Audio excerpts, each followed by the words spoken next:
Joining me now, our good friend Stephen Yates at Yates DCIA on Twitter. He's with the DC International Advisory as well, longtime friend of the show. And we get, it's like twice in 1 month, we get you on Skype. This is awesome.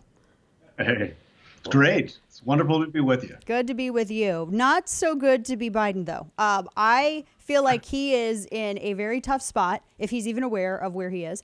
And I say that facetiously. We need to bring a little levity.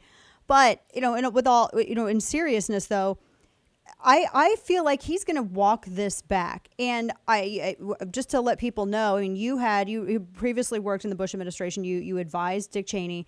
And even though, I mean, you also deal with domestic issues, this, I think, is one of the biggest things I feel. And I know you and I've talked about a couple of times previously, this plan, I think, that is on the left to nationalize police. And I honestly feel like this is a dodge to do that. And with Biden coming out in his statement saying he doesn't believe in defunding the police, and people are trying to mince words and say, well, we mean demilitarize as opposed to defund.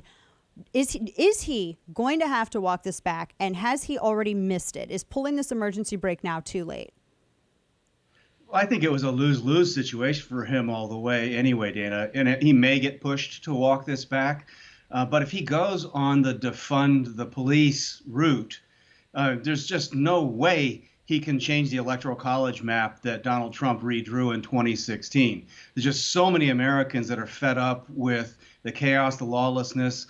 It just doesn't take a genius to look at the injustice of an angry mob and beating an old person out of their life savings and a small business that was serving the neighborhood. There's just too much out there. And many people in America get buried in our own rabbit hole, but this is really an international issue too. A lot of the truth about Black Lives Matter and what their agenda is has actually come out of the United Kingdom. There's been a website about Black Lives Matter in the UK. It's getting a lot more international attention. It's very clear what their Marxist agenda is. And this police issue is just one of their toehold issues on which they want to launch a bigger social revolution. And so if Joe Biden wants to stand on the side of that social revolution, I think that's a very dangerous third rail. But I don't think he's got enough of a political or just human IQ at this point to walk and chew gum on these issues. He's caught between these two, and I don't think there's any way out for him. I don't think there is either. I'm waiting for them to say, oh, he's going to go and listen, and he's re-educated himself on this issue, and now he completely agrees. I mean, I'm expecting that in a week. What else has he been doing for the last 2 months but from listening? He's just sort of been hiding somewhere, but in a perfect time to go do a bunch of listening. Right. But, at this point, he's been in politics for over 40 years. How does he not know where he stands on this issue? And frankly, if he and Barack Obama were such great buddies through those 8 years, why aren't all these things solved? And we know the answer is it's rhetorical. This is really not about race relations or good policing or police relations with the community. If they really wanted good relations with the community, there's ways to go about having that conversation. But almost never do riots and violence bring it about. And if you want to side with and fund the people that are doing that, I just think that's very dangerous to the fabric of America. But really, where are these reporters that go up and social distance at the White House press?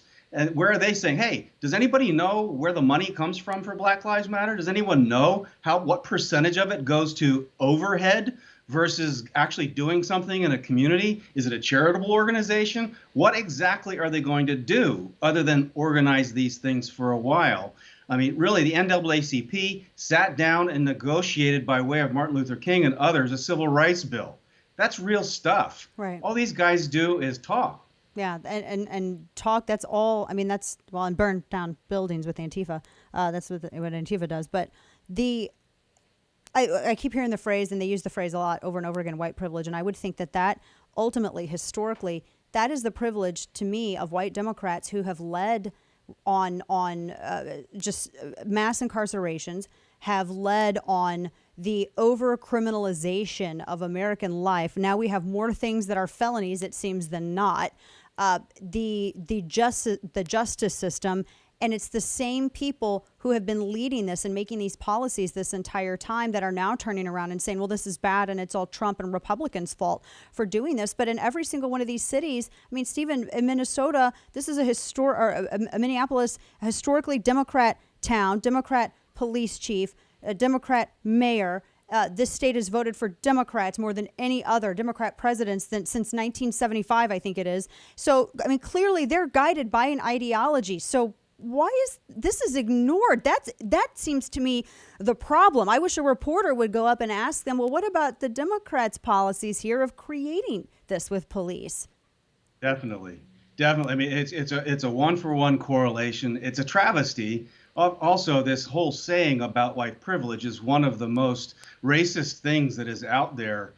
Just personally, I don't talk about it a lot, but I have two black children. And when my children come and talk to me about what they're seeing on TV and tender feelings about this kind of stuff, and they say, well, what is this privilege? What privilege did you get that I didn't get? Well, number one, the greatest privilege I have in my entire life is to be able to love and try to raise them and to do the best I can to help my young black man grow up into being a good human being. And just all of this racism and division that comes out of claims of privilege and trying to drive a wedge in races, I mean, it destroys families, it destroys opportunity, it destroys any concept of love. And I'm supposed to be up national security, but you can't get America right if we don't get back to some of these first principles.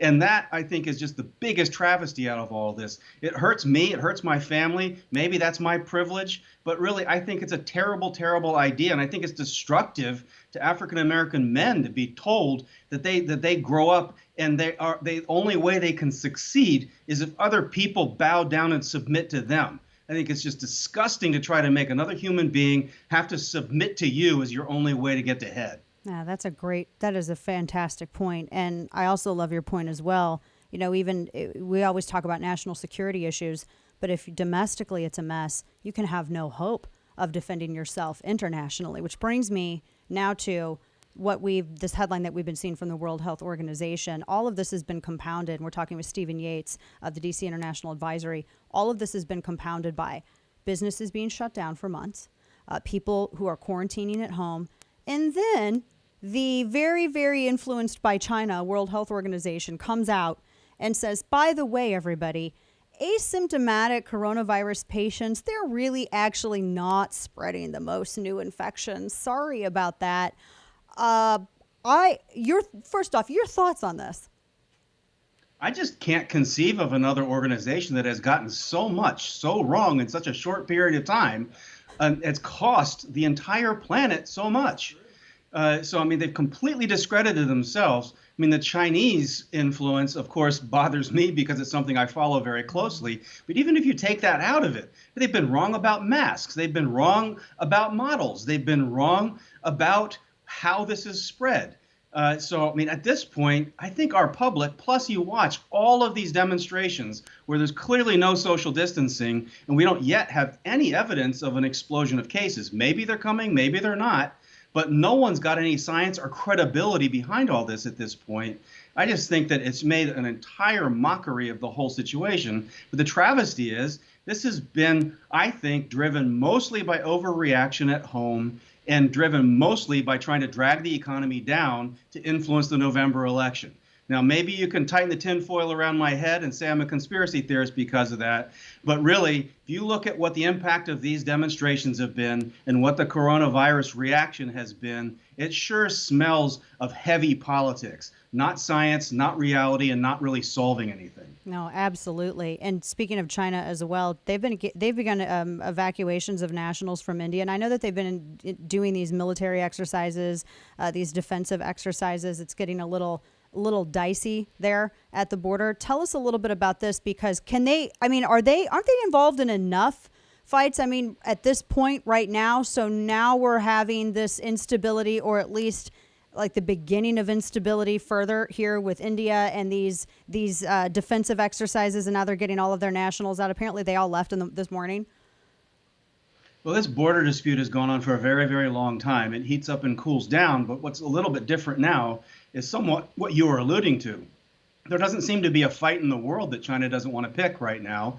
You're talking about two heavily armed nuclear powers, also with very, very large land armies. And so should this get out of control, like a lot of stuff in the world in 2020, this would be a very bad thing to get out of control. And it does seem to be, like with a lot of other conflicts, China's the one that's been adding gas to the fire. The Indians haven't actually gone out of their way to pick a fight, but so sorry to tell the Chinese, the Indian military is actually a very large military that has fought real wars and has real experience. I would not want to be the untrained, untested Chinese People Liberation Army guy going up against that lot. But it's really, I think, one of those simmering things that's not going to get a lot of attention, but would be catastrophic if it blew up.